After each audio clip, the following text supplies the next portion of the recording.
തണുപ്പ് കാലമാണ് തണുപ്പ് കാലം. ഈ വൈറസുകൾക്ക് വിരഹിക്കാൻ ഏറ്റവും അനുയോജ്യമായൊരു കാലം. ഈ കാലഘട്ടത്തിൽ വൈറസിനെ പൊരുതി തോൽപ്പിക്കണമെങ്കിൽ നമുക്ക് എന്താവണം? നല്ല ശക്തമായിട്ടുള്ളൊരു ഇമ്മ്യൂണിറ്റി ഉണ്ടാവണം. ഈ തണുപ്പ് കാലത്ത് നമുക്ക് ഇമ്മ്യൂണിറ്റി ഉണ്ടാക്കാൻ പാകത്തിൽ നല്ല ഓറഞ്ചിൻ്റെ നല്ല സീസണുമാണ്. ഇഷ്ടം പോലെ നമ്മളെ പ്രതിരോധ ശക്തി വർദ്ധിപ്പിക്കുന്ന വൈറ്റമിൻ സി ധാരാളം നമുക്ക് കിട്ടും.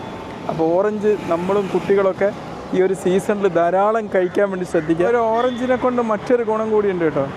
നമ്മളെ ശരീരത്തിൽ അയേൺ അബ്സോർപ്ഷൻ വർദ്ധിപ്പിക്കുന്നതാണ്. അപ്പോൾ മറ്റ് സമയത്തൊക്കെ ഈ രക്തക്കുറവുള്ളവർക്കൊക്കെ രക്തം ഉണ്ടാവാൻ വളരെ സഹായിക്കുന്ന സംഭവമാണ് ഈ ദഹന പ്രക്രിയ മെച്ചപ്പെടുത്താനും വളരെ ഉപകാരമുള്ള സാധനമാണ്. അത് ഓറഞ്ച് കൊണ്ടുള്ള മറ്റൊരു ഗുണം എന്താ പറയുക, നമ്മൾ പൊട്ടാസ്യം ഇതിൽ ധാരാളം അടിക്കുന്നുണ്ട്. നമ്മളെ ഹൃദയത്തെ പ്രൊട്ടക്റ്റ് ചെയ്യാനും ഓറഞ്ച് ഡെയിലി കഴിക്കുന്നതുകൊണ്ട് സാധ്യമാണ്.